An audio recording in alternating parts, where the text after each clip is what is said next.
Good morning बच्चों। आज हम अपनी क्लास में ट्रिग्नोमेट्री रेशियोज त्रिकोणमितीय के बारे में जानेंगे। बच्चों, इसका सूत्र ही आपको फॉर्मूला जो है शुरू में बहुत कठिन लगता है, जिसकी वजह से बच्चों का इंटरेस्ट इससे कम हो जाता है। तो सबसे पहले हम कॉन्सेप्ट में इसके सूत्र को ही समझने की कुछ ट्रिक्स देखेंगे, जिससे कि ये आपको याद हो जाएगा। तो चलिए बच्चों, आज का टॉपिक है हमारा त्रिकोणमितीय अनुपात या ट्रिग्नोमेट्रिकल रेशियोज। इसको हमें पहले इसकी क्यों आवश्यकता हुई गणित में, हमें बहुत ऊंची ऊंची मीनारों का, गुंबद का जो ऊंचाई नापना होता था, उसके लिए इसका प्रारंभ हुआ था। और इसके लिए सबसे पहले हमें राइट एंगल अर्थात समकोण त्रिभुज, ये समकोण त्रिभुज के कॉन्सेप्ट पे इसके सारे सूत्र रहेंगे। तो चलिए हम देखते हैं। हमने एक समकोण त्रिभुज बनाया। इस तरह के चिन्ह से हम जो प्रदर्शित करते हैं वो 90 अंश होता है। इसी कारण ये त्रिभुज जो है समकोण त्रिभुज है। समकोण त्रिभुज के सामने वाली भुजा, जो सबसे लंबी भुजा है, वो हमेशा कर्ण होती है, जिसे हम हाइपोटेन्यूज कहते हैं। और हमने किसी एक को कोण लिया, हम इसे भी कोण ले सकते हैं, इसे भी कोण ले सकते हैं। यहाँ पे हमने थीटा एक कोण लिया, तो थीटा के ऑपोजिट वाली जो साइड होती है वो ऑलवेज लंब होती है, जिसे हम कहते हैं परपेंडिकुलर। और 90 अंश वाला कोण और जिस कोण को हमने लिया है, उन दोनों को मिलाने वाली जो रेखा होती है वही आधार होती है, जिसे हम कहते हैं बेस। इसके पश्चात बच्चों हमें ट्रिग्नोमेट्रिकल रेशियोज अनुपात अर्थात हर दो भुजाओं के बीच अनुपात देखना है। तो उसके लिए एक क्रम है, इसे भी हमें पहले याद रखना होगा। सबसे पहले sine theta, cos theta, tan theta, इसे एक निश्चित क्रम में ही याद रखना है बच्चों। आपको 2-3 बार लिखेंगे तो आपको याद हो जाएगा। कॉट थीटा, इसके पश्चात सेक थीटा और छठवां है कॉसेक थीटा। हमें ये 6 रेशियोज जो है ट्रिग्नोमेट्री के, इसी पे काम करना है। तो पहला है साइन थीटा, फिर cos theta, tan theta, cot theta और ये कॉसेक थीटा। अब रेशियोज अर्थात बच्चों आप जानते हैं कि किसी भी बटे में दो चीजों का अनुपात होगा। तो आपको बस ये याद रखना है, अगर हम फॉर्मूले को इंग्लिश में याद कर रहे हैं तो एक हमें स्लोगन याद रखना है, पंडित बद्री प्रसाद बोले हरि हरि। पंडित बद्री प्रसाद बोले हरि हरि।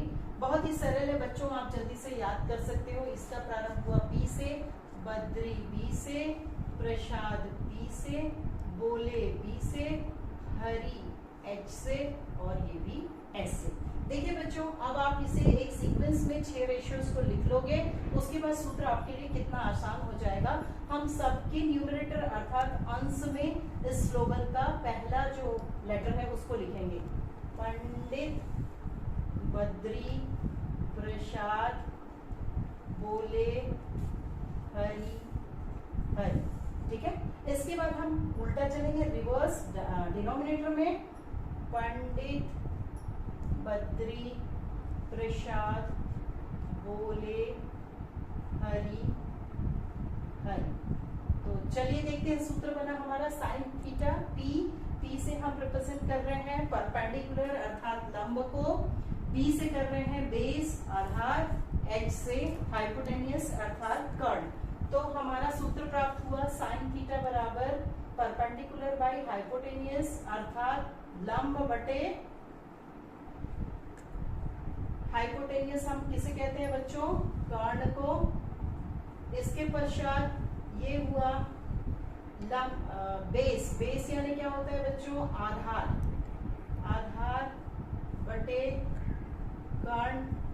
इसके बाद फिर से पी परपेंडिकुलर मतलब लंब, बेस मतलब आधार। इसके बाद फिर इसी तरह से आप इसे लिख लेंगे। तो इस तरह से बच्चों हमने देखा कि कॉट थीटा बराबर आधार बटे लंब, सेक थीटा बराबर कर्ण बटे आधार और कॉसेक थीटा बराबर कर्ण बटे लंब प्राप्त हुआ। हम इसमें एक और ट्रिक पे जाएंगे बच्चों। पहला ट्रिक था हमारा पंडित बद्री प्रसाद बोले हरि हरि, और इसके फर्स्ट लेटर को हमने उपयोग करके इस सूत्र को लिखा। अगर आपको ये याद होता है तो बहुत अच्छा। इसके अलावा एक और ट्रिक पे जाते हैं बच्चों। क्या लिखा है हमने? लाल कका, लाल कका।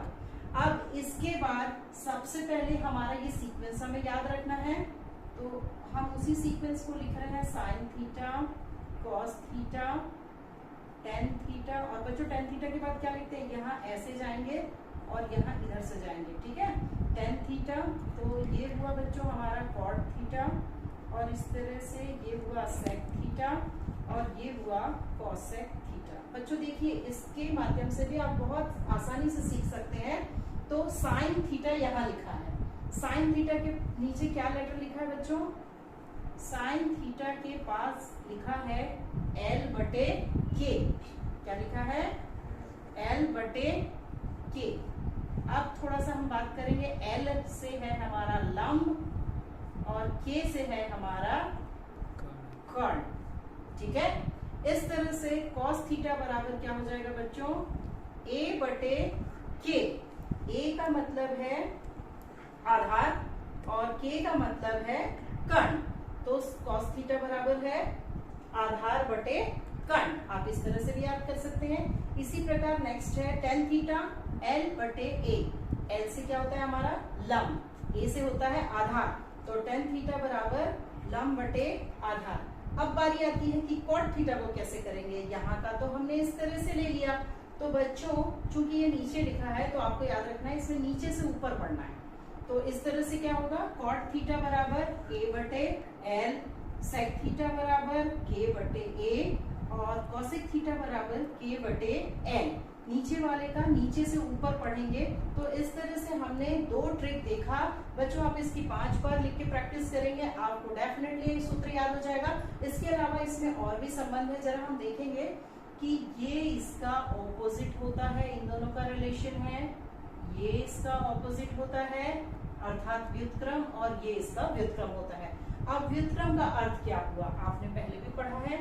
हमने बोला साइन थीटा का व्युत्क्रम, और आप ऐसे भी याद कर सकते हैं S का ऑपोजिट C, C का ऑपोजिट S, S के साथ S सेम नहीं जा रहा है, S के साथ C और C के साथ S। अब देखते हैं इसका व्युत्क्रम। साइन थीटा का व्युत्क्रम हमने बोला कॉसेक थीटा, तो व्युत्क्रम का मतलब होता है 1 अपॉन कॉसेक थीटा। इसी तरह से बच्चों चलिए आगे बढ़ते हैं। तो कॉस थीटा बराबर क्या हो जाएगा? कॉस थीटा का व्युत्क्रम है सेक थीटा, इसका मतलब 1 अपॉन सेक थीटा। और इस तरह से टेन का व्युत्क्रम है, टेन का व्युत्क्रम है कॉट थीटा अर्थात 1 अपॉन कॉट थीटा। इसी तरह से कॉट थीटा का व्युत्क्रम है 1 upon tan theta, sec theta का व्युत्क्रम है 1 upon cos theta, cosec theta का व्युत्क्रम है 1 अपॉन साइन थीटा। 9, 10, 11 और 12। तो बच्चों आपने तुरंत में 12 फॉर्मूला याद कर लिया ट्रिक से, ठीक है बच्चों। तो आप इसकी प्रैक्टिस करके आएंगे ताकि हम आगे और करें।